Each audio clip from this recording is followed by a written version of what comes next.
Muito boa noite, seja bem-vindo ao nosso encontro quinzenal com os representantes dos partidos com assento parlamentar aqui no Em Debate da TCV.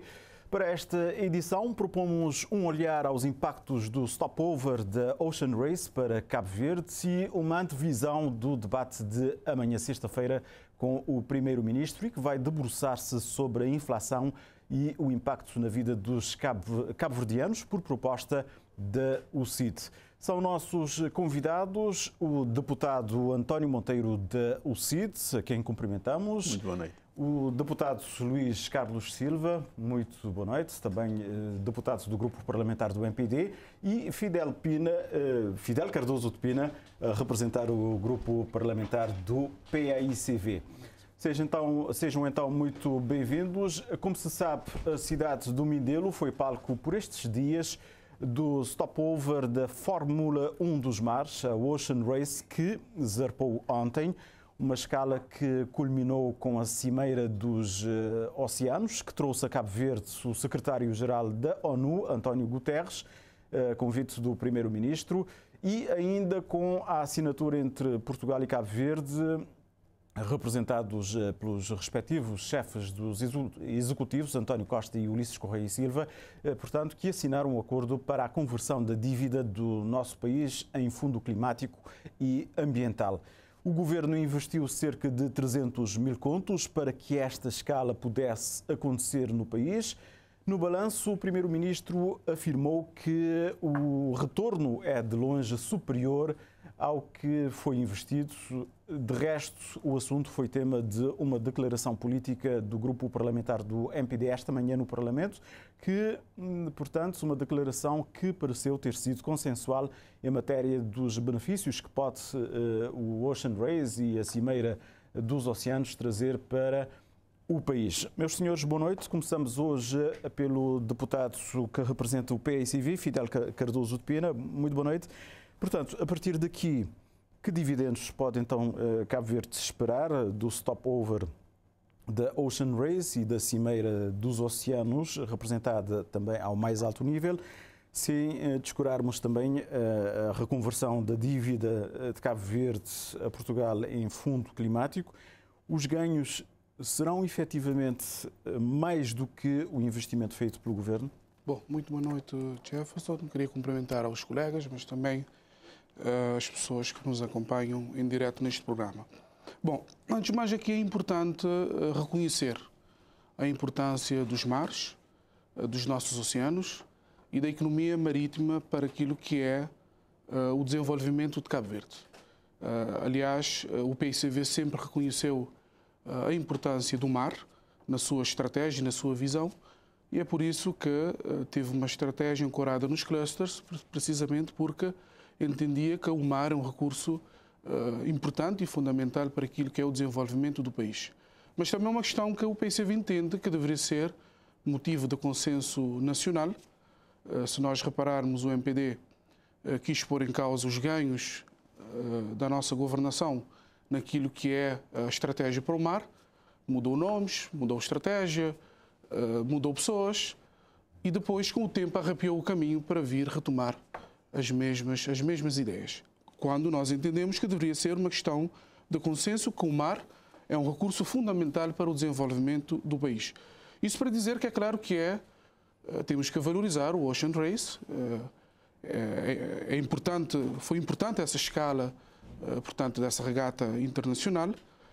São Vicente está de parabéns. São Vicente é uma ilha que está habituada e acostumada a grandes eventos.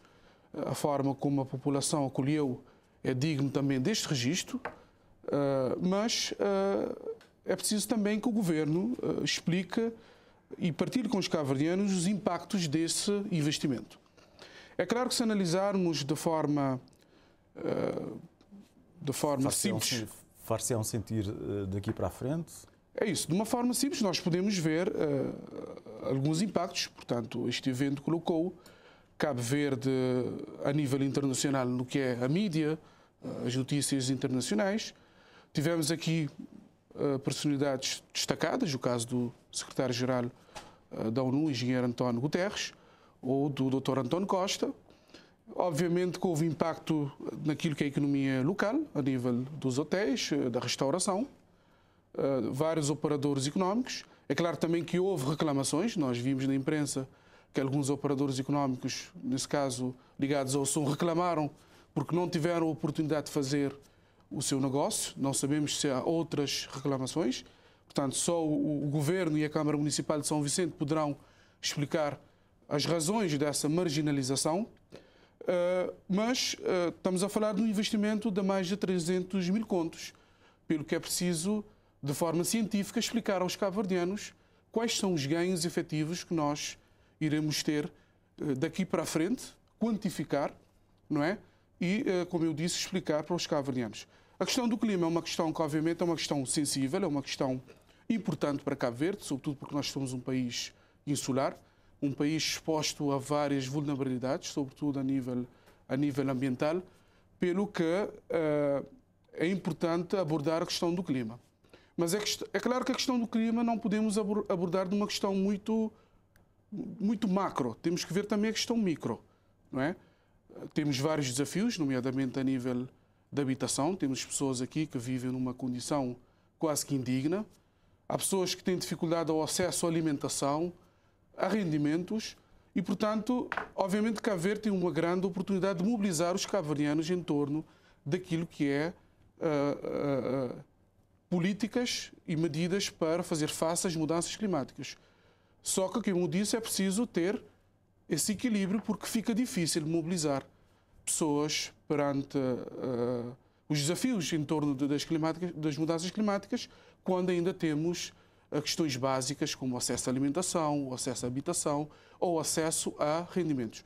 Portanto, aqui temos que reconhecer também que a reconversão da dívida é positivo.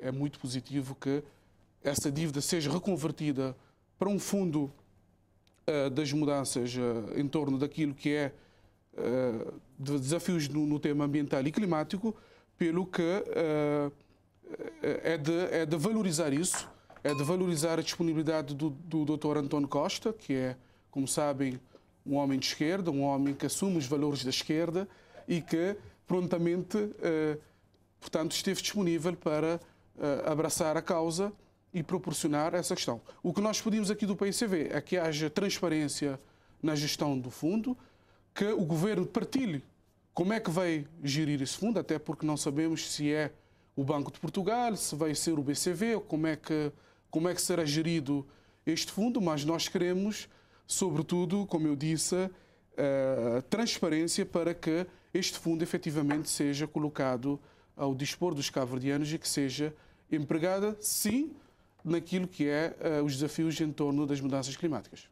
António Monteiro, quais serão os ganhos então efetivos para Cabo Verde em relação a estas matérias? A Ocean Race, a Cimeira do Clima, a Cimeira dos Oceanos e também a questão da reconversão da dívida de Cabo Verde.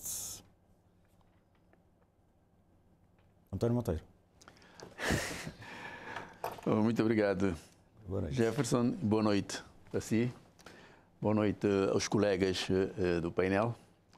Boa noite também aos técnicos da televisão de Cabo Verde, os que cá estão e os outros que estão no backstage, que ajudam estes sinais chegarem à casa dos cabo-verdianos, quer aqui no país, quer na imigração. Sem sombra de dúvidas que nós tivemos 5 dias excelentes em Cabo Verde e em São Vicente em particular. Tivemos uma regata em que tivemos 2 classes de veleiros, a classe VO65 e a classe IMOCA, e puderam abrilhantar durante os 5 dias a população de São Vicente com o desporto que a maioria dos são vicentinos gostam, que tem a ver com o desporto náutico, a nata do desporto náutico mundial. E a regata em si poderia não ser muito importante para o Cabo Verde. O que nós pensamos que é extremamente importante é a mensagem que a regata em si traz, não só para Cabo Verde, como para o mundo inteiro. Nós temos aqui que relembrar que um dos objetivos principais da regata é termos em 2030 a lei dos oceanos. Os oceanos que estão neste momento numa situação muito periclitante, numa situação extremamente complexa em termos da sua preservação, e exige que nós, os habitantes do planeta e os cabo-verdianos em particular, independentemente da nossa dimensão, da nossa pequenez e do impacto que nós podemos infringir aos mares, mas estarmos atentos para podermos defender os mares, defender os oceanos e, portanto, podermos garantir um futuro do planeta com menos sobressaltos possíveis. Daí que, deste lado, nós entendemos que é excelente, é bom, e Cabo Verde deve fazer de tudo para continuar a ter a possibilidade, diria mesmo a sorte, de termos aqui no país o stopover desta regata, porquanto movimenta meio mundo, vamos assim dizer entre aspas, e consegue trazer novos ares, novos alentos ao povo das ilhas, e é o que nós precisamos neste momento. A regata tem uma particularidade de defender o meio ambiente. Isto é extremamente importante. É importante porque o planeta está em risco. Acima de tudo, os oceanos, com a acidificação dos oceanos, nós estamos a correr grandes riscos. Com a perda da biodiversidade, estamos a correr grandes riscos. Só para lembrarmos que em 40 anos nós quase que perdemos 70% da biomassa. Isto é um número colossal. E se nós não cuidarmos dos nossos mares, se não cuidarmos dos oceanos de uma forma em geral, estaremos a correr grande risco. De forma que a UCID entende que é extremamente importante essas ações, mas nós, dentro de casa, devemos preparar e bem para podermos defender aquilo que é o slogan maior desta regata, que é cuidar do meio ambiente, cuidar dos nossos oceanos. E aqui eu devo dizer que nós estamos a pecar profundamente, porque nós deveríamos ter feito o trabalho de casa e nós não fizemos. Por várias vezes, eu, enquanto deputado, enquanto cidadão, levantei questões que têm a ver com o ambiente, acima de tudo em São Vicente. O problema da lixeira, que emite milhares de toneladas de CO2 para a atmosfera. O problema da garça vermelha em termos de resíduos, de óleos, que nós entendemos que o governo deve intervir para podermos manter os nossos mares limpos. O problema do hotspot na Lajinha, que não foi protegida e, portanto, muito danificada com... E tudo o que se falou por estes dias não vai estimular a mais ação? Não, repare, Jefferson, aqui o problema não é estimular, aqui o problema é nós termos a consciência de que o meio ambiente é fundamental para o nosso futuro. E nós já sabíamos, alguns anos atrás, que nós iríamos ter essa regata a passar pelo Cabo Verde e, mais concretamente, pela cidade do Mindelo, pela Baía do Porto Grande, que é considerada uma das 10 baías mais bonitas do mundo. E não fizemos nada. Limitamos ao exterior, mostrar o exterior, e nós não cuidamos daquilo que é fundamental. Portanto, eu acho que foi interessante, foi muito bom, mas nós temos, os nossos cabo-verdianos, não só o governo, os cabo-verdianos, nós temos que assumir as nossas responsabilidades, porque não podemos ficar só naquilo que se vê de longe.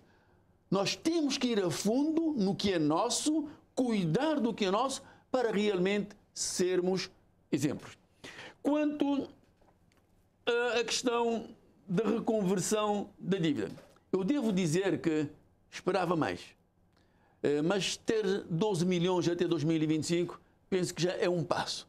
Mas eu esperava mais E eu peço ao Governo, ao Primeiro-Ministro e ao Ministro das Finanças, que criem condições para que possamos ter um fundo para o combate em termos de alterações climáticas que possibilitem recursos financeiros para que possamos diminuir a emissão do CO2 para a atmosfera.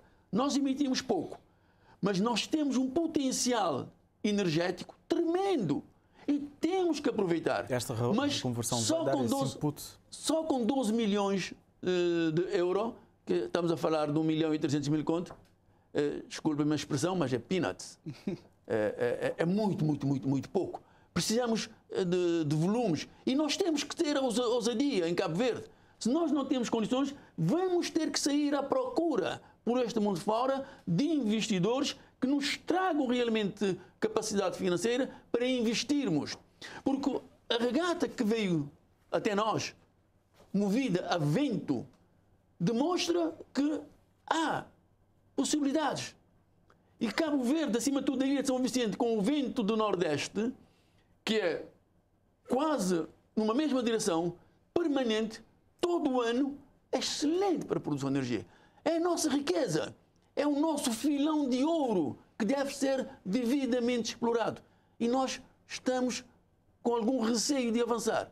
Portanto, nós esperamos que com essa regata haja um despertar de consciência, haja talvez a colocação de objetivos mais focados, mais determinantes para que o país possa, sem sombra de dúvida, ganhar. Terminaria para dizer que a regata trouxe um aspecto fundamental. Uma promoção de Cabo Verde e de São Vicente, provavelmente que nenhuma outra organização do mundo seria capaz de fazer. Isto é importante. Agora, nós temos que aproveitar que a Bahia é considerada das 10 mais bonitas do mundo, fazer os investimentos necessários e criarmos condições para a decolagem da ilha em todos os sentidos. Certo, vamos agora ouvir o deputado Luís Carlos Silva. Boa noite também. Há algumas ideias aqui. O CIDS a dizer que esperava mais, então, na questão da reconversão da dívida. Quais são os ganhos efetivos, então, em relação a tudo o que aconteceu ao longo destes dias no Mindelo? Boa noite, Jefferson. Antes de mais, queria cumprimentar os colegas do painel, António Monteiro, e cumprimentar de forma muito especial o Fidel Cardoso de Pina, porque acho que é a primeira vez que nos encontramos num debate fora do Parlamento. O António Monteiro, já estamos habituados a esse tipo de debates. Como digo sempre, espero que esse seja um debate útil, um debate esclarecedor e que possa contribuir positivamente para o esclarecimento dos cabo-verdianos. Cumprimentar também os cabo-verdianos lá em casa e os cabo-verdianos lá em casa, em Cabo Verde e na diáspora. Permita-me iniciar essa minha intervenção com um esclarecimento. Não houve nenhuma marginalização, nenhum operador. Os operadores foram contratados por concurso público, um concurso público a nível nacional, e por acaso ganharam 2 operadores de São Vicente. Um para a montagem do palco, dos artistas, e outro para a montagem da estrutura. E o operador de São Vicente que ganhou para montar a estrutura decidiu subcontratar um operador da praia para montar o som. Portanto, não houve nenhuma marginalização, houve sim uma decisão de um operador que ganhou o concurso em subcontratalizar uma outra empresa. Portanto, estamos falados relativamente à marginalização dos operadores. Permita-me contextualizar a Ocean Race da seguinte forma. Canárias consegue fazer 12 milhões de turistas ano. Cabo Verde teve no seu melhor ano 800 mil turistas. É uma diferença colossal. E quando nós olhamos para as condições naturais de Cabo Verde e compararmos com Canárias, o clima de Cabo Verde comparado com Canárias, o mar e o sol, eu acho que Cabo Verde não perde para Canárias. Mas temos essa diferença de 800 mil para 12 milhões. E eu acho que, de entre vários outros fatores que justificam isso, existe um fator que é central. Cabo Verde não é conhecido no mundo como Canárias é. Este é o enquadramento que eu quero fazer do Ocean Race. Ocean Race é simplesmente a maior regata do mundo, é um dos 3 maiores eventos desportivos do mundo. Ocean Race ombreia com os Jogos Olímpicos e a Copa do Mundo. Portanto, isso é para termos a noção da dimensão do Ocean Race. Ocean Race é o evento desportivo mais longo, mais duro e mais profissional. Tem um impacto estimado na mídia internacional, de 3.906 horas de cobertura de TV, 654 mil euros em publicidade, 2 milhões de visualizações na televisão e 2 bilhões de interação nas plataformas digitais. Esta é a dimensão da Ocean Race e é isto que nós tivemos em São Vicente durante 4 dias. Ocean Race é muita coisa, mas Ocean Race é certamente publicidade. E esta publicidade que Cabo Verde tanto precisa. Ocean Race é desporto, é lazer, mas Ocean Race é, como diz o António Monteiro, é ambiente. Ocean Race tem uma agenda para o ambiente, uma pesada agenda para o ambiente que Cabo Verde se alinhou também nesta agenda, e Cabo Verde é uma realidade particular. Nós temos uma exposição muito grande às mudanças climáticas e nós estamos a sentir isso. O facto de nós estamos a enfrentar anos de secas e quando chove muito, isso tudo deriva das mudanças climáticas, mas Cabo Verde tem mais uma particularidade porque nós dependemos do turismo e o turismo é basicamente o nosso ambiente que nós estamos a dispor às pessoas, para as pessoas poderem gozar. Ocean Race é também turismo. Cabo Verde fez ainda a primeira passagem do Ocean Race. Esperamos que continuemos a ter mais passagens e possamos estar melhor preparados para aproveitarmos essa oportunidade nas próximas... Daqui para a próxima Ocean Race, haverá mudanças em termos de... É claro que haverá sempre, mudanças porque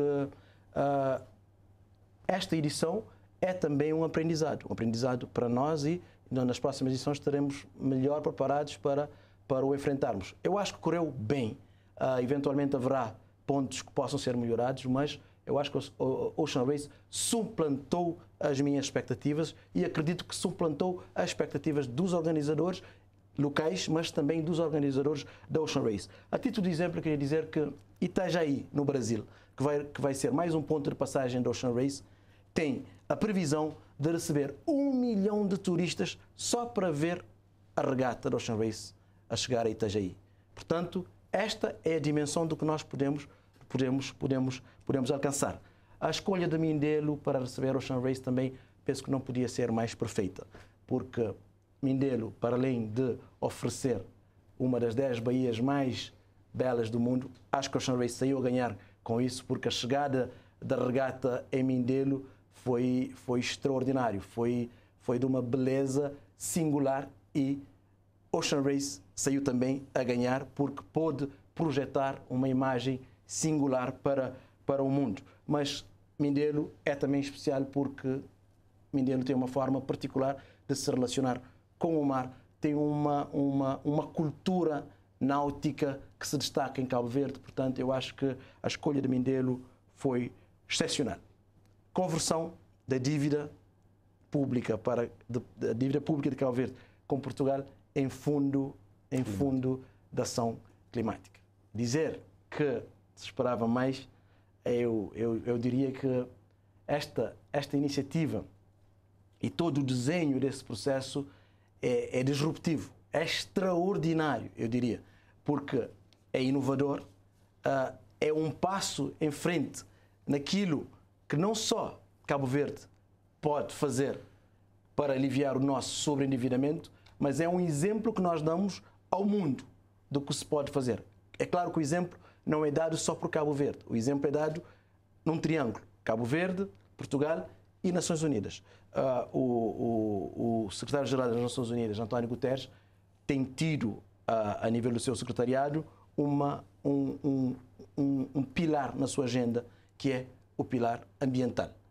E com esta solução, ele dá um passo e apresenta ao mundo mais uma solução para a ação climática. Mas esta solução também resolve um outro problema, que é o problema do sobreendividamento da África. Os países africanos estão, na sua grande maioria, sobreendividados. E é preciso resolver esse problema de sobreendividamento sem pôr em causa a sustentabilidade do processo de desenvolvimento africano. E uma das vias é a via apresentada em Cabo Verde, que é a reconversão da dívida. Pode servir de exemplo para outros países. É claro que serve de exemplo. Serve de exemplo e eu acredito que vai dar início a um processo de reconversão de dívidas africanas em fundos para ação climática. E Cabo Verde vai ser toda a dívida de Cabo Verde para com Portugal ou parte da dívida? Há aqui um instrumento. Foi construído um instrumento. E o instrumento inicia a sua atuação com Portugal. Portugal, particularmente com a dívida pública. Dívida tesouro. Não entra a dívida privada. Por exemplo, a dívida que Cabo Verde tem com a banca portuguesa não faz parte desse acordo. Mas nós implementamos uma solução, um caminho. E nós agora vamos tentar mobilizar outros parceiros para aderirem a esta mesma solução. Eu acredito que Portugal apenas serviu de exemplo, abriu a porta não só para Portugal, para Cabo Verde, mas abriu a porta para o mundo.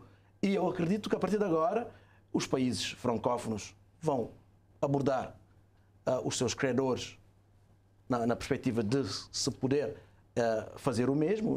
Os países anglófonos poderão tentar o mesmo e eu acredito também que a nível de Cabo Verde vai tentar mobilizar novos parceiros, outros países que possam aderir a essa solução. E essa solução tem um impacto significativo que é: nós não deixamos de pagar o serviço da dívida. Ao invés de pagar o serviço da dívida a Portugal, vamos pagar o serviço da dívida a este fundo. E este fundo vai servir para financiar projetos de ação climática em Cabo Verde. E dizer que isso soa pouco, eu sinceramente eu acho que o senhor António Monteiro só pode estar a brincar. Isso é disruptivo. E se tudo o que é Ocean Race não justifica, se tudo o que o Ocean Race representa não justificar a vinda da Ocean Race para Cabo Verde, eu acho que só este facto justifica a vinda da Ocean Race para Cabo Verde. Fidel Pina. Sim. Não, como eu disse agora há pouco, essa reconversão é positiva. Eu penso que é melhor termos uma reconversão do que um perdão. Porque um perdão seria um sinal de que as coisas estariam muito más para Cabo Verde. Neste sentido, eu penso que a reconversão é positiva, cerca de 12 bilhões de euros, que, como bem disse o colega, portanto, é um valor que será transformado em fundo, em vez de se pagar a Portugal. Aqui temos que reconhecer também que Portugal tem sido um bom parceiro, tem sido um parceiro estratégico, prontamente se disponibilizou para apoiar nessa constituição desse fundo, mas aqui eu volto a frisar que é importante também a boa gestão deste fundo. Claro. A boa gestão, a gestão transparente, e nós, enquanto oposição, estaremos, portanto, atentos e disponíveis para não só apresentar as nossas propostas no que se refere a políticas de proteção relativamente a mudanças climáticas, mas também estaremos atentos e esperamos que o Governo apresente um conjunto de ações concretas para fazer face àquilo que é os desafios que temos em matéria ambiental e em matéria climática. Porque, como eu bem disse, é só ver que ontem tivemos sinais, não é, sinais de um abalo sísmico. Isso também é tudo relacionado, porque somos um país de origem vulcânica, somos um país insular, um país exposto, portanto, a várias variações, e isso, obviamente, temos que estar preparados e temos que definir um conjunto de ações. É claro que Cabo Verde também está rodeado de mares, não é? Temos que ter ações concretas para proteger os nossos mares, políticas concretas. Aqui eu penso que não vale a pena destruir tudo para começar de novo, devemos continuar aquilo que é bom para o país, temos que continuar, temos que retomar, E é importante também salientar que a reconversão da dívida não podemos também ver como uma questão excepcional, não é? É uma questão corriqueira, é uma questão que acontece de uma forma normal porque vem de relações entre parceiros. Nesse caso, em concreto, Portugal e Cabo Verde, pelo que também não temos que ver como... Mas que não tem sido muito usual. Não, claro, porque as dívidas são para pagar. As dívidas são para pagar.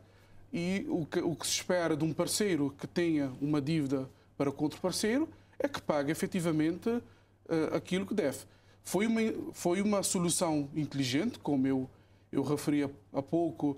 Tivemos a sorte também de contar com um homem que assume os valores de esquerda. Há pouco eu vi o Luís Carlos a sorrir porque ele sabe o que eu estou a dizer, mas é isso que nós queremos. Esperamos que hajam também outras iniciativas do género para que Cabo Verde saia a ganhar e que haja outras iniciativas parecidas ou ainda melhores com o Ocean Race aqui no país. O deputado António Monteiro continua a dizer que esperava mais. Até onde é que se podia ir mais, António Monteiro?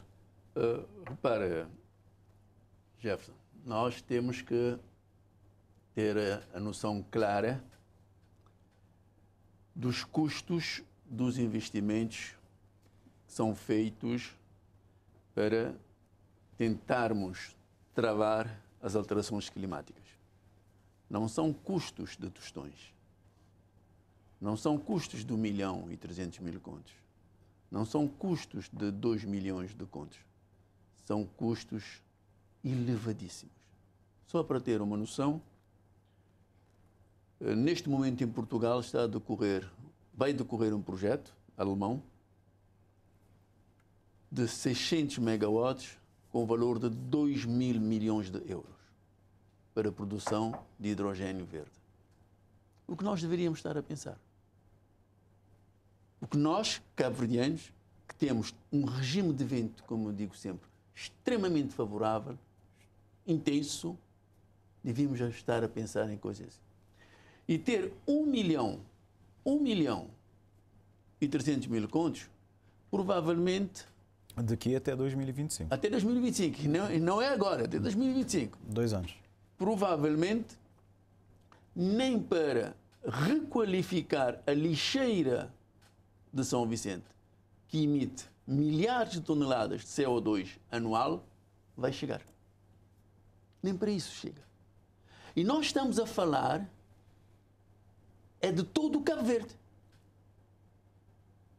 Temos aqui em Santiago, infelizmente ainda, pessoas que procuram a vida na panha de areia. O que fazer com esta gente? É este valor que nós temos que nos contentar? Não, nós não podemos contentar com migalhas. É por isso que eu disse que é um passo, é um sinal, mas o governo tem que ser ousado. O governo do Dr. Ulisses Correia e Silva tem que ser ousado e sair à procura de recursos para que efetivamente a gente ganhe, em parte, o combate às alterações climáticas. Repare que quando nós falamos na acidificação dos oceanos, não é com meia dúzia de conversa que nós iremos lá chegar. Precisamos de grandes investimentos. Quando nós falamos na recuperação dos óleos usados, que nós temos em São Vicente vários tanques cheios de óleos usados e não se sabe o que fazer com estes óleos usados, não é com meia dúzia de tostões. Quando nós estamos a falar na proteção dos hotspots, para as pessoas poderem entender lá em casa, os locais onde há desova, onde há coral, para que os peixes possam desenvolver muito mais, não é com este valor. Este valor é pouco. É interessante porque é um passo, podemos procurar mais, mas nós não nos podemos contentar que já demos um passo, até 2025 vamos ter 12 milhões de euros, vamos ter 1.300.000 contos e, portanto, vamos estar contentes. Não, Luís, temos que ser mais ousados, temos que procurar muito mais, porque os desafios que nós temos pela frente são desafios enormes, enormes. E é só ver a dificuldade que os nossos pescadores têm neste momento para fazer a faina. Será que porque não são capazes de pescar? Não. É a biomassa que infelizmente está a diminuir. E nós temos que cuidar dos nossos corais, das zonas corais, para que possamos ter realmente a possibilidade de regenerar. Nós temos problemas que com este valor não chega. Por isso que nós dissemos, o valor é muito pouco, nós temos que ser mais ousados, porque nós precisamos de investimento que realmente, como eu disse há bocado, para termos o nosso filão de ouro, e o nosso filão de ouro são as energias renováveis, mas nós temos que fazer apostas fortes, determinantes, para podermos realmente ganhar esta batalha. Porque se nós não o fizermos, não conseguiremos vencer, independentemente de nós sermos, como eu disse há bocado, pequeninos. E a nossa influência negativa no clima em si também é irrisório. Mas nós podemos dar o exemplo pela positiva nestes investimentos. Portanto, nós consideramos que este valor é pouco, manifestamente pouco. Não chegará para nada. Se nós quisermos realmente pegar o boi, o touro pelo chifre. Agora, se quisermos só fazer de contas que, tudo bem, vamos fazer de contas que temos 1 milhão e 300 mil contos no fundo, vamos pensar o que é que isso vai dar. Se for assim, tudo bem. Mas não, nós temos que encarar a coisa de frente. Porque, o que eu disse no início, nós não temos que viver só de fachadas. Precisamos pôr o dedo na ferida. Precisamos defender o nosso ambiente. Precisamos criar condições para que o cidadão se sinta bem, se sinta protegido e para criarmos riqueza. E nós não estamos a aproveitar deste nosso petróleo que a natureza nos deu, que Deus nos deu. Nós temos petróleo. Nosso petróleo é o vento do Nordeste, é o sol que queima com potencial também tremendo a nível do sol, e andamos aqui a fingir que estamos a desenvolver as energias renováveis. Não, não estamos. E isso não se faz só com conversa. Faz-se, Luís, com dinheiro. Dinheiro, e é isso que nós temos uma dívida para com Portugal de aproximadamente 600 milhões. 600 milhões de euros. Né? Então, se formos a injetar mais alguma coisa, procurar mais parceiros, procurar investidores. Não ficarmos aqui à espera que caia do céu. Luís Queiroz, o CID, António Monteiro, a dizer que falta mais ousadia. Não, o António Monteiro quer apocar o processo, mas eu vou lhe dizer simplesmente isso. O António Monteiro acredita que o secretário-geral das Nações Unidas se desloca a um país por 1,5 milhões de euros. Nós tivemos aqui em Cabo Verde, pela primeira vez, um secretário-geral das Nações Unidas por causa disso. Não é por causa disso. Ele veio por causa da defesa do clima. O primeiro-ministro. Ele veio por causa da defesa do clima. Defesa do clima. Defesa do clima, que em Cabo Verde, nesses dias. Nós não estamos a fazer. Defesa do clima. Defesa do clima, que em Cabo Verde, estava-se a se pôr em cima da mesa um instrumento inovador, um instrumento novo. Ele veio por causa do instrumento.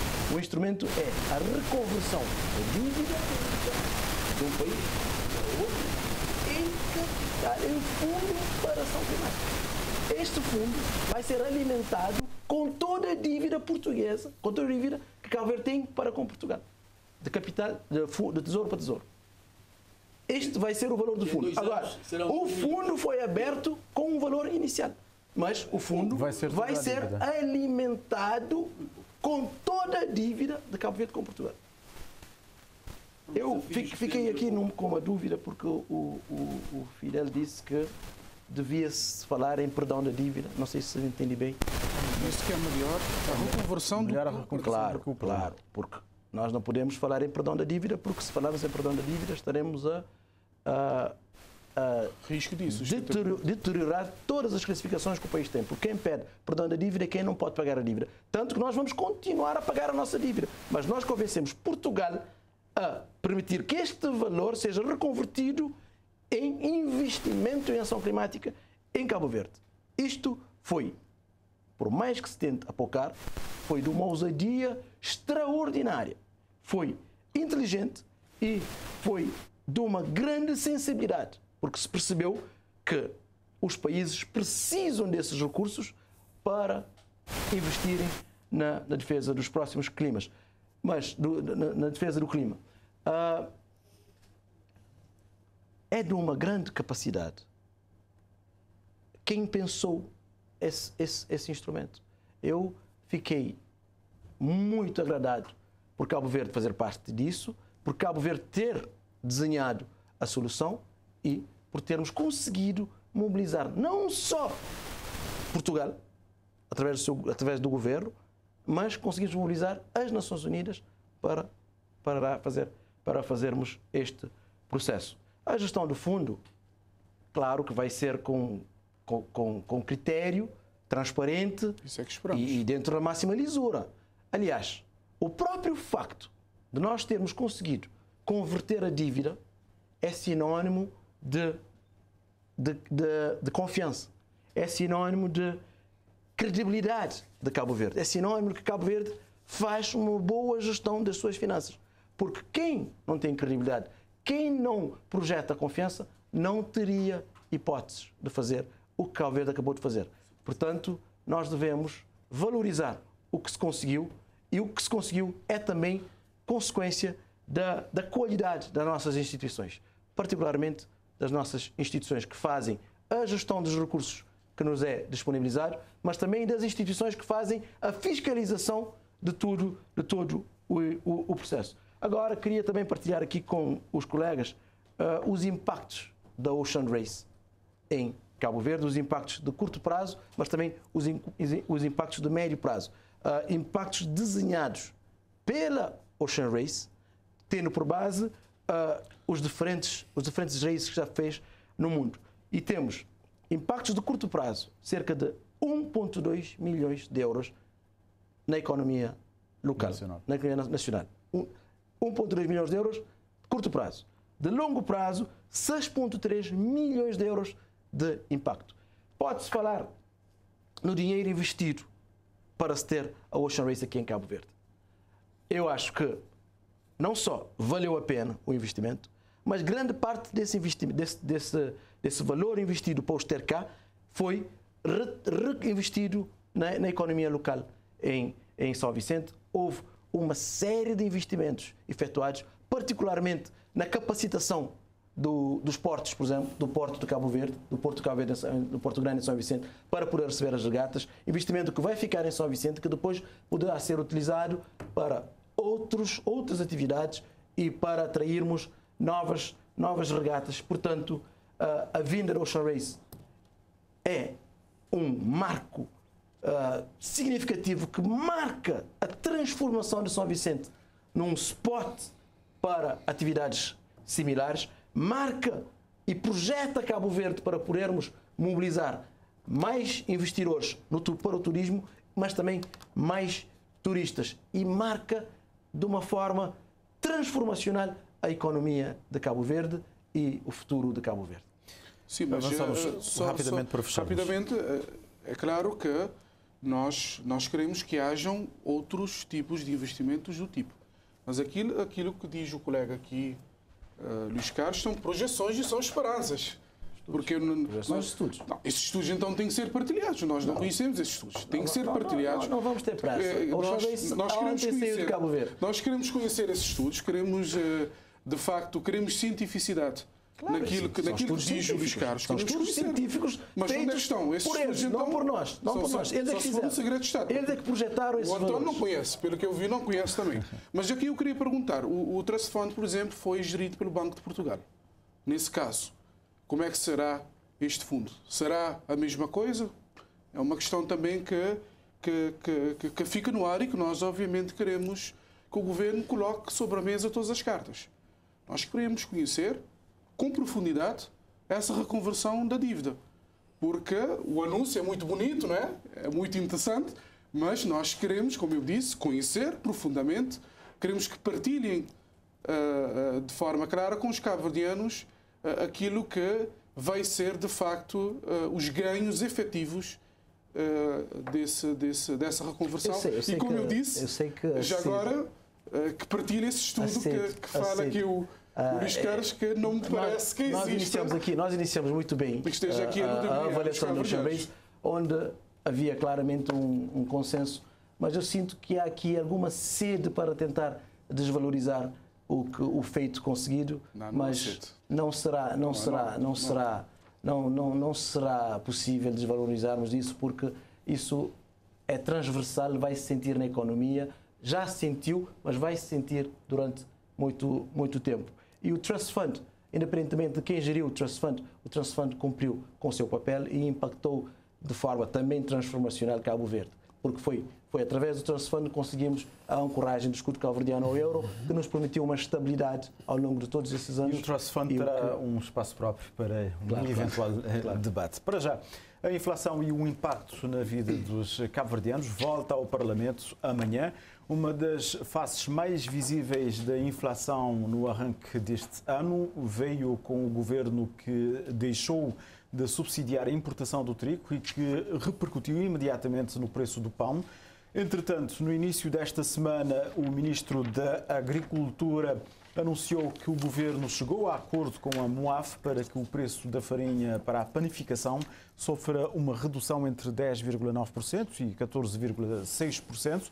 Além do pão, estamos a vir também de um 2022 que conheceu um aumento substancial no preço de praticamente tudo o que se vende nas mercearias e mercados cabo-verdianos. Para já, António Monteiro, o CIT propõe o tema para amanhã, que está com o Primeiro-Ministro. Com que olhar, então, parta o CIT para o debate? Há margem para se fazer muito mais em relação à escalada de preços de produtos de primeira necessidade. O que vai então dizer ao CIT ou propor ao Primeiro-Ministro amanhã? Permita-me, Jefferson, antes de responder a sua questão, questionar aqui o colega. O tempo não abunda. Não, eu sei que não abunda. É só para dizer-lhe que eu não estou a poucar o Ocean Race. Pelo contrário. Até a minha primeira intervenção foi muito clara. Disse que foi a maior propaganda que se poderia fazer de Cabo Verde e da ilha de São Vicente em particular, e o seu Porto Grande. A maior. Foi extremamente interessante. Agora, o que eu não concordo é com o regozijo, quer dizer, a venda de felicidades de que 12 milhões de euros vão resolver o problema. Não, não vão. Não vão. E nós temos que ter essa consciência, porque senão continuamos a perder o tempo. Mas voltando à sua questão, dizer que nós, os deputados da UCIT, propusemos para o debate com o Sr. Primeiro-Ministro a questão da inflação e o seu impacto na vida social dos cabo-verdianos. Porque, na realidade, nós temos em Cabo Verde uma situação extremamente complicada. Muito difícil de 2020, 2021 a esta parte. Porque aqueles que vão aos mini-mercados ou aos supermercados ou mesmo ou às lojas nos bairros comprar, estão desesperados com o aumento dos preços. Há produtos que duplicaram de preço. Duplicaram de preço. Ora, e nós não tivemos o aumento salarial e não tivemos a distribuição dos recursos de sorte que toda a gente possa conseguir as calorias necessárias para manter a saúde no seu nível que nós gostaríamos de ter. E para o cúmulo de tudo isto, nós tivemos o governo a assobiar para o lado, de início, logo no início, quando nós tivemos o aumento da farinha de 2.860, se não me falha a memória, para 4.600. Um aumento de 60%. O governo patinou, os deputados do MPD no Parlamento assumiram que não poderia ser, que ia manter-se, mas pronto, o governo acabou por, dentro da sua força política, não fazer nada. Isto é, não subsidiar o trigo. E há bem poucos dias, aproveitando o Ocean Race, nós temos o governo a vir dizer que não conseguimos um grande feito. O aumento já não é 60%, mas o aumento passa a ser 39% para a panificação e 42% para o trigo de uma forma geral. Quer dizer, o trigo passa de 2.860 para 4.100 e 2.860 para 2.963 ou 36, já não me falha a memória. Ora, é claro que não se aceita. Luís, não se aceita num país de 500 mil habitantes, em que grande parte da população vive com esperança na compra do pão, nós não podemos permitir um aumento brutal de 42% do trigo. Não podemos. Nós entendemos que o governo pode ainda fazer algo para manter o nível do trigo no preço em que estava antes, através da empresa que faz a importação. Porque a tendência que nós temos a nível internacional é uma tendência de abaixamento. Um alqueiro de trigo está à volta de 700 cêntimos de dólar, isto é, cerca de 7 dólares. Um alqueiro. Um alqueiro de milho está a cerca de 6 dólares. Ora, como é que se aceita que, para além dos preços que estavam todos altos, como eu disse, a partir de 2021, por causa da Covid-19 e por causa das falhas de fornecimento, nas cadeias de fornecimentos, por causa da China e agora com a guerra de 2022, fevereiro de 2022, quer dizer, como é que, com esses preços elevadíssimos, ainda dá-se ao luxo de permitir aumentar o trigo? E o problema do trigo não é só a alimentação direta. Há muitas mães solteiras que o trabalho que elas fazem, o rendimento que elas ganham é através do trigo. Fazendo pastéis, fazendo donetes, fazendo pizzas, fazendo um monte de pequenas coisas para irem fintando o destino, ganhar a vida para poder pôr o pão em cima da mesa dos filhos. Pão este que aumenta e farinha esta que aumenta e resultado. A pessoa que deveria estar a ganhar alguma coisa não vai conseguir. Não vai conseguir. E há mais, já tinha dito isto aqui, o aumento do pão, o aumento do trigo, vai fazer com que algumas padarias vão ter que dispensar trabalhadores. Porque as pessoas vão comprar menos. Quer dizer, nós entramos numa espiral, num efeito de bola de neve, que eu admiro como é que o governo não pensou e aceita isso da neve. É por causa de 40 mil contos, de 3 em 3 meses. Ora, nós gastamos muito mais do que isso em outras coisas.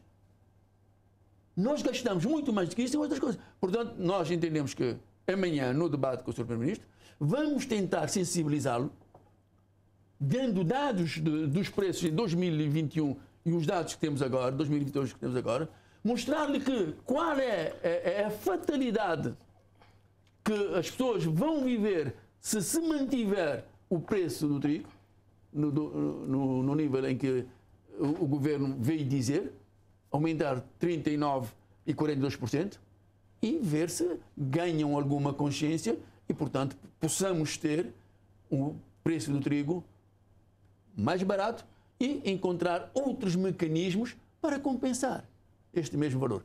Porque, caso contrário, estaremos a criar situações complicadas, porque já tivemos experiências noutras paragens em que, por causa do aumento do trigo, coisinha de nada, governos caíram.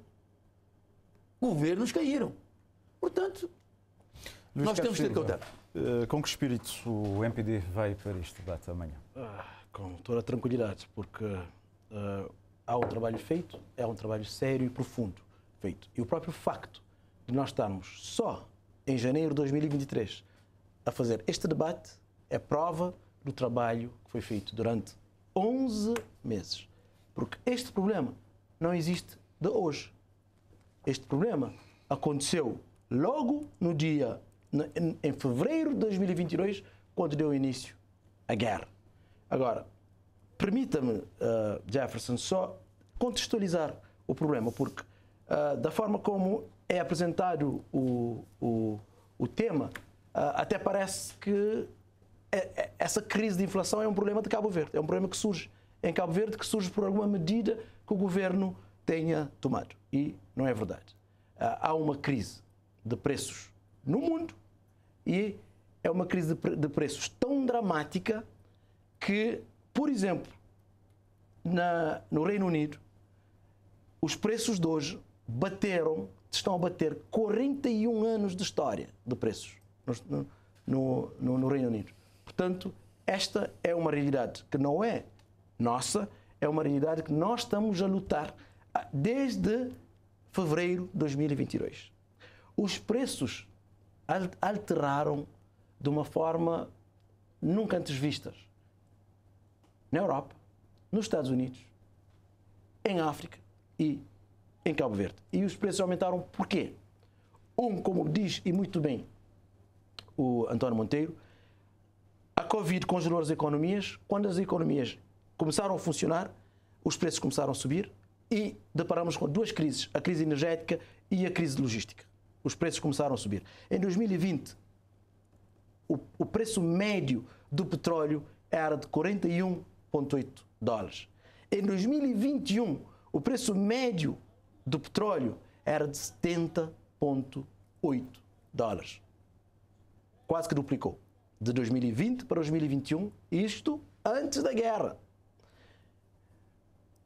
2022, com a guerra, o preço médio do petróleo passou a ser 100 dólares,97, tendo atingido, em 8 de março, 130 dólares. Isso só relativamente ao combustível, e o combustível tem uma consequência em cascata sobre toda a economia. Depois, em cima disso, nós temos que adicionar mais dois fatores. O facto da Rússia e a Ucrânia juntos representarem 30% do mercado de trigo, 15% no mercado de milho, 50% do mercado de óleo e girassol, isso só falando dos produtos alimentares de primeira necessidade, e depois temos gás natural, onde a Rússia é o maior produtor mundial de gás natural. Tudo isso formou uma onda de choque catastrófica para o mundo. Catastrófica para as economias mais desenvolvidas. Catastrófica para os países menos desenvolvidos. E particularmente para os pequenos países insulares, como é o caso de Cabo Verde. E aqui nós temos que perguntar qual é o impacto sobre Cabo Verde desta onda catastrófica. Graças a Deus, Cabo Verde teve um governo que agiu prontamente, agiu com sapiência, agiu com inteligência e conseguiu, com um trabalho hércules, estancar este impacto sobre os cabo-verdianos. E se hoje a UCID pode fazer este discurso, é porque esse trabalho funcionou. Porque esse é um discurso que ele poderia ter feito há 11 meses atrás. O governo previu um esforço de 8,8 milhões de contos, cerca de 12% do orçamento do Estado, para fazer face às consequências da guerra, consequências a nível do preço da eletricidade, consequências a nível do preço do combustível e consequências a nível dos produtos alimentares de primeira necessidade. Destes 8,8 milhões de contos, 5 milhões de contos estão executados. O governo conseguiu amortecer 80% do valor que poderia ser transferido para a população, para as pessoas. E só 20% deste valor passou para as famílias. E isto é trabalho. Mas o governo não desistiu de proteger os cabo-verdianos. E o governo nem disse que não vai subsidiar o trigo ainda. Já disse. Não disse. Não disse. O governo está em constante análise. O que é que está a chover? O governo está em constante análise e reavaliação dos preços. O que foi definido é para o lote que está à venda, já está definido o preço. Mas para o próximo lote, vamos ter que reanalisar, reavaliar e voltar a decidir. Ainda há esperança. Porque, claro que Não há esperança. claro O que há preço esperança. há um preço no mercado. Claro que há esperança. Há um preço no mercado, Luís. Não vamos enganar as Não, pessoas. o preço para o lote que está à venda. Não, está bem, mas este e o lote, nós preço estamos a para o falar lote deste que está à lote. venda nem está no preço que podia estar. Pode até ser que o próximo lote não é necessário. António Monteiro, aqui nós temos que ser sérios também. Hã? Eu vou lhe perguntar uma coisa. O senhor, Acha que eu não estou a ser o sério? senhor defende, não está a ser intelectualmente sério. O senhor defende que não devemos aumentar os impostos. Darei a resposta daqui a pouco. Não devemos aumentar os impostos. Eu? Sim. Bom, Defende que não devemos aumentar impostos. Eu deixo. Mas depois, Quando você ouviu depois quer que o governo tenha capacidade para intervir até lá onde não pode alcançar. Pode. Porque os preços Pode. que estão no mercado internacional têm que impactar Cabo Verde. Eu já dei Cabo o preço Verde do não mercado internacional. Cabo Verde não é um oásis. Eu dei Cabo o Verde preço não é do mercado internacional. Uma bolha que é imune ao mercado internacional. Luís, Cabo um Verde é alqueire impactado. de trigo, um alqueire de trigo neste momento, hoje, um alqueire de trigo está a cerca de $7. Ainda não Um ouvimos. alqueire de trigo está a cerca de sim, Ainda não ouvimos, 50 quilos de arroz está a $18. Sim. Um alqueire de milho está a $6. Mas a quanto foi comprado o lote que está à venda agora? Não, estou a dizer-lhe. A quanto é A que foi comprado o lote que está à venda tendência é decrescente. Mas é essa a tendência Consulta. decrescente. Mas é essa a tendência decrescente. Rapidamente. Mas é essa a tendência O governo decrescente. podia esperar. E repara uma coisa, Jefferson, só para concluir. Tu disseste que o governo investiu 8,8 milhões de contos. Disseste isto agora. Sim. Para manter. É uma previsão de 8,8 milhões Sim. de contos E que 5 desses milhões contos, já sim. foram Sim. utilizados. Sim. Ainda faltam 3. Sim. O governo não consegue tirar 50 mil contos aí Não. para... Como eu disse, não consegue. como eu disse, o Isto é governo, maldade. o governo está em análise. Isto é maldade. O governo está em reanálise. Agora, Isto é o maldade. governo tem que aguentar o preço do Com combustível, 3,8 milhões o preço de do combustível para não contos, não tira subir, 50 o mil preço da contos. eletricidade para não subir, vamos todas indicar as o medidas cruzamento. sociais que tem implementado, tudo isso custa. Porque o governo tem transferências diretas e transferências indiretas que está a fazer permanentemente para suportar os vamos agora cabo-verdianos. ouvir o Fidel Eu Cardoso gostaria de centralizar o debate, porque eu estou a ver o colega Luís Carlos a querer fazer um desvio, não é? E eu estranho até que ele esteja tranquilo para o debate da manhã, muito sinceramente. Então eu decidi agora, eu vou convidar ao Luís Carlos para irmos até o supermercado, para ver se realmente ele fica com essa tranquilidade que ele tem. Luís Carlos, sabe quanto é que está o saco do arroz de 25 quilos? Era 1.500 escudos, subiu para 2.500 escudos. A embalagem de leite de 6 litros era 480 escudos, subiu para 800 escudos. O óleo era 100 escudos, subiu para 210 escudos. O azeite de tempero era 120 escudos, subiu para 320 escudos. A farinha subiu de 60 para 100 escudos. O açúcar de 60 para 100 escudos. A caixa de frango subiu de 1.400 escudos para 2.400 escudos. Mas mais, vamos até uma padaria. Se calhar deve estar com o mesmo, mas vamos a Boa Vista. Um pão pode custar até 30 escudos neste momento. Quer dizer, uma família de 4 pessoas,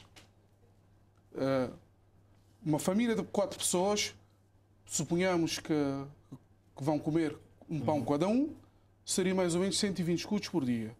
E essa família gasta em média, porque quase que vai ficar numa dieta, 3.600 escudos por dia. Sim. Portanto, essa é a realidade que nós temos. Sim, é a realidade. É a O Fidel realidade, está convidado para ir para o mini mercado. Não, Mas já estamos- esse mini mercado é Não, em Cabo deixa-me Verde? concluir. Ou é em França? Não, este é um mini-mercado em Cabo Verde. E em Portugal como é que é? Isso para dizer o quê? E a Espanha? O Luís Carlos falou. E a Espanha como é que é? O Luís Carlos Em qualquer falou. mini mercado no Falou. mundo que nós formos agora, os preços estão a aumentar.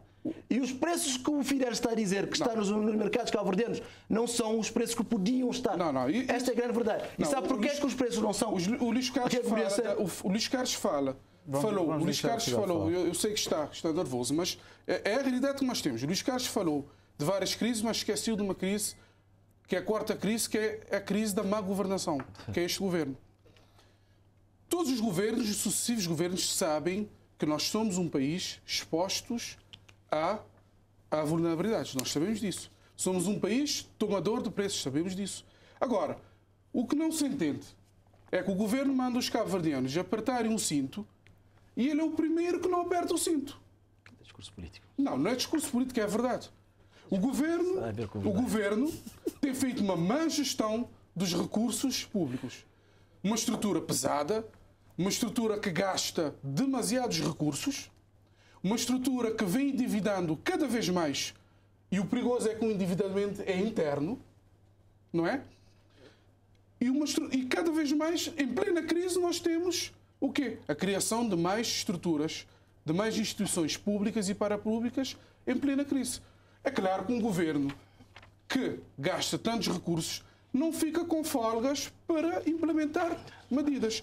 Veja que, em sede do Orçamento de Estado para 2023, há medidas básicas que vários países implementaram. Portugal aumentou substancialmente aquilo que é o salário mínimo. Fez um conjunto portanto, alterações naquilo que são os tributos, tanto de singulares como pessoas coletivas. Aqui em Cabo Verde nós tivemos, veja que, em sede do orçamento, tivemos um aumento de 3,5% para salários até 33 mil escudos. E isso em escudos quanto é que dá? Supondo que é o montante máximo. 1.155 escudos. 1,5% para salários até 51 mil escudos. Isso dá o quê? 765 escudos. 1% para salário até 69 mil escudos. Isso dá o quê? Suponhando que, obviamente, o montante máximo, 690 escudos. E o salário mínimo aumentou de 13 para 14 mil escudos. Isso no privado. Porque já sabemos que o público é 15 mil escudos. Agora, o que é que nós temos atualmente? Nós temos, claramente, os cabo-verdianos com fraco poder de compra. Os rendimentos não alcançam, portanto, para satisfazer as suas necessidades básicas. E depois isto é discurso político. Isto não é discurso político. Isto é realidade. E essa realidade é comprovada com aquilo que é a sondagem, da afrosondagem. O que é que diz a afrosondagem? 32% dos cabo-verdianos avalia como muito má a sua condição de vida. Isso é que diz a sondagem. 61% dos cabo-verdianos assumem que as atuais condições do país são más. E o que é que dizem os cabo-verdianos? 63% dos cabo-verdianos dizem que o país vai numa direção errada. Isto não é discurso político, estes são fatos que são comprovados com essa sondagem, Carlos Carlos. Portanto, eu não percebo a tranquilidade para o debate da manhã, eu não percebo que esteja tranquilo quando as famílias cabo-verdianas, claramente, estão numa situação vulnerável, numa situação difícil, e este governo, claramente, não tem correspondido àquilo que é as expectativas dos cabo-verdianos. Como eu disse, o Fidel convidou-me para ir para o supermercado, mas ele disse, agora é minha vez, falou em supermercado em Cabo Verde, mas nós podíamos entrar em qualquer supermercado no mundo, particularmente os supermercados de onde nós importamos, e o Fidel teria essa mesma situação. Fidel, por mais que você esforce para tentar culpar o governo de Cabo Verde por esses preços, não vai conseguir, porque nós importamos 80% do que consumimos. E portanto, estamos a importar 2.000 produtos aumentaram a inflação. As taxas alfandegárias. Agora, os preços podiam ser catastróficos e não são, porque sim, temos um governo que defendeu os cabo-verdianos. E sabe como? Sabe como? Redução do IVA na eletricidade de 15% para 8% para proteger os cabo-verdianos. O aumento do desconto da tarifa social de 30% para 50% para proteger os cabo-verdianos. Aqueles cabo-verdianos que estão a pagar tarifa social na eletricidade sabem qual é o impacto. Suspensão da atualização automática dos preços dos combustíveis. Nós colocamos um teto no preço dos combustíveis e um teto no preço do gás. E aqui o senhor Fidel deve saber que se nós não tivéssemos protegido os cabo-verdianos, o preço da gasolina teria alcançado 220 escudos. E o preço máximo que chegamos foi 190 escudos. A nível do gasóleo, se nós não tivéssemos protegido os cabo-verdianos, o preço do gasóleo seria 203 escudos e foi só 181,3 escudos. E isso segue para butano e para o preço da eletricidade. Foi compensar o preço da eletricidade em mais 7 escudos. Foi implementada a tarifa social para a eletricidade, a redução de taxas aduaneiras e como é que explica que 11% direitos de importação, não tem os direitos de importação cozinhar? sobre combustível, sobre gasóleo e gasolina e sobre o fuel foram reduzidos para proteger os cabo-verdianos. Portanto, foi também suspenso a taxa de manutenção rodoviária durante um mês para proteger os cabo-verdianos. Isso tudo teve um impacto dramático na vida das pessoas. Debates amanhã. Vamos dar a voz também ao deputado António Monteiro, que seria a sua vez agora, mas por uma questão de... A dinâmica do debate, entende-se. Bem, eu gostaria de dizer, em primeiro lugar, o seguinte. Aqui não há falta de intelectualidade e nem falta de respeito para com as pessoas, Luís. O que nós levantamos é que a situação social é má.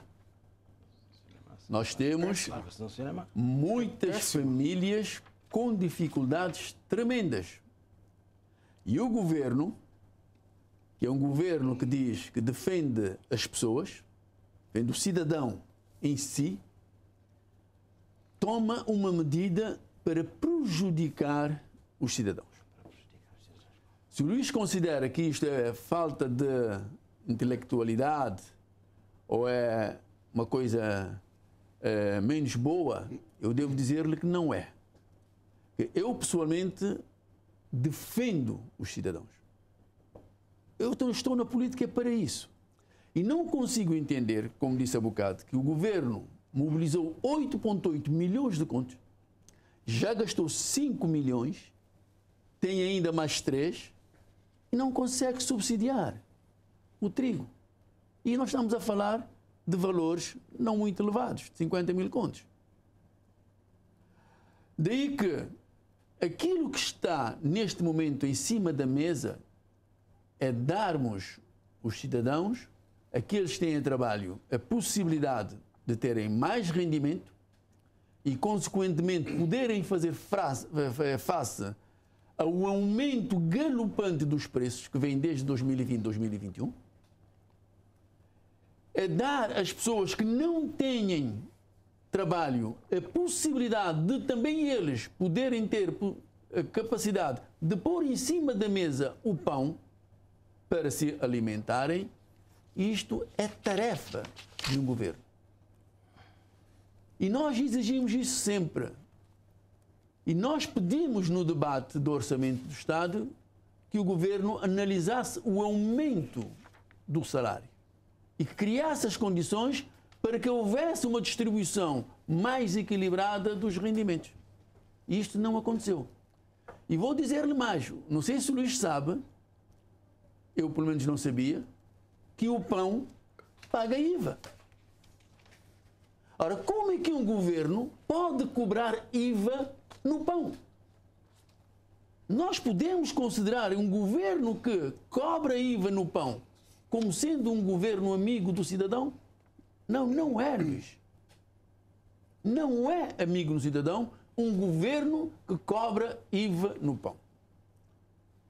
O governo tem que cobrar os impostos e eu, pessoalmente, no Parlamento, tenho tido muito cuidado em não embarcar nestas coisas fáceis de mandar, não, retira o imposto aqui, retira o imposto agora. Não, eu não faço isto. Não faço. Porque tenho a noção das coisas, já tenho cabelo branco e já tenho muitas andanças nessas coisas e procuro fazer aquilo que a democracia cristã manda fazer, que é defender o cidadão. O MPD também diz isso, defender o cidadão. Mas, na prática, o que nós assistimos é que não faz. Há muito tema para... Não, peço desculpas, eu queria... Já que ele tema para debate. Vamos fechar a nossa ronda para irmos para as considerações finais. É só para... Eu também... António Monteiro, é claro que a situação... Já entramos nas considerações. É claro que a situação no país não é boa. O país está a enfrentar uma sequência de 3 crises. O Covid-19 teve um impacto dramático sobre o país. Conseguimos aguentar. Levamos com os impactos da guerra, que tem essa componente de inflação nunca antes visto, como eu disse aqui. São 40 anos de história de preços que foram batidos por esse impacto. E Cabo Verde tem a particularidade de estar a enfrentar ainda a seca. O país não está bem. O país tem, sim, mais dificuldades, tem mais desemprego e tem mais pobreza. Isso nós assumimos. O país não está bem. Agora, a culpa do país não estar bem não é das políticas da governação. É consequência de um contexto internacional que perturba o país. Permita-me só fazer um parênteses. Perturba Cabo Verde e perturba o mundo. Preparamos. O António Monteiro está a dizer que o governo devia repor o poder de compra dos cabo-verdianos pela via do aumento de salário. Quer dizer, nós temos uma inflação que atinge 8% e podia ser mais. E o governo devia aumentar os salários em 8%. Luís, aonde que o governo ia buscar recursos para aumentar os salários? Permita-me dar um exemplo. Luís, eu quando era eletricista... Não há país no mundo. Não houve país no mundo. Já não temos muito Não houve país no mundo. Deixa-me dar um exemplo. Eu quando era eletricista trabalhava na Eletra... Deixa-me terminar. Luís, deixa-me dizer-lhe. Rapidamente. Quando trabalhava na Eletra, na década de 80, tivemos aumento de salário de 15%. Sim, mas havia um contexto... Não, porque a inflação era elevada. Que permitiu. Portugal aumentou o governo de Cabo Verde. O governo de Cabo Verde, nenhum governo no mundo conseguiu repor a inflação em salário. Nenhum. Não nem se consegue. Nem Alemanha, nem França, nem Espanha, nem Japão, não é possível. Nem Estados Unidos. Economicamente não é possível, porque você vai ter a realimentação. Agora, para terminar. O debate vai continuar amanhã, entra um tempo de antena Para terminar. O governo criou instrumentos para fazer face a essa crise.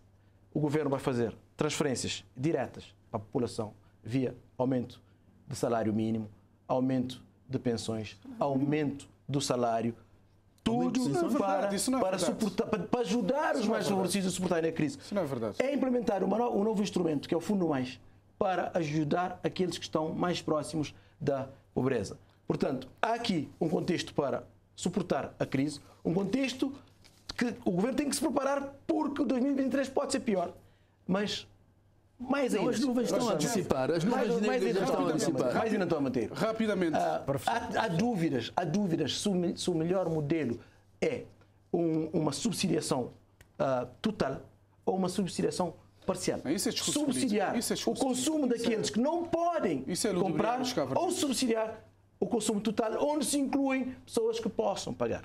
Mas eu defendo o parcial. Eu defendo o parcial, mas vamos fazer isto. Mas não é só de conversa. Mas o governo está em permanente análise. Em permanente Vamos ouvir o Fidel Cardoso. São os cabo-verdianos mesmo que avaliam o desempenho económico negativo. Especialmente naquilo que é manter os preços estáveis. 92% está no estudo. Temos um aumento de pobreza esse mesmo estudo avalia positivamente o combate à pandemia. Pasma a tranquilidade do Luís Carlos, quando Luís não está 7%, já não está aflito, mas veja que 7% dos cabo-verdianos dizem que ficaram muitas vezes sem alimentação. Isto é fome. 10% sem cuidados médicos, 11% sem combustível para cozinhar, 17% sem água. Qual é a porcentagem que diz que gerimos bem a pandemia? Qual é a porcentagem que diz que gerimos bem a pandemia? 27% sem rendimento em dinheiro. Qual é a porcentagem que diz que gerimos bem a pandemia? Quer dizer, há muito tema para debate. A situação é grave e espero que... O debate vai continuar amanhã, com certeza, que vai ficar com insónia. Parece que vai ser bastante aquecido. Este tema é um tema que mexe com a vida dos cabo-verdianos. Mexe com a vida dos cabo-verdianos e eu sei que são questões que está aflito, mas eu entendo perfeitamente. Queremos então agradecer a presença dos senhores deputados aqui em mais um Em Debate. Muito obrigado pela vossa presença. Chegamos então ao fim de mais uma edição deste debate aqui na TCV. Agradecemos uma vez mais a presença dos senhores deputados e assim que nos acompanhou. Foi um prazer. Até daqui a 15 dias.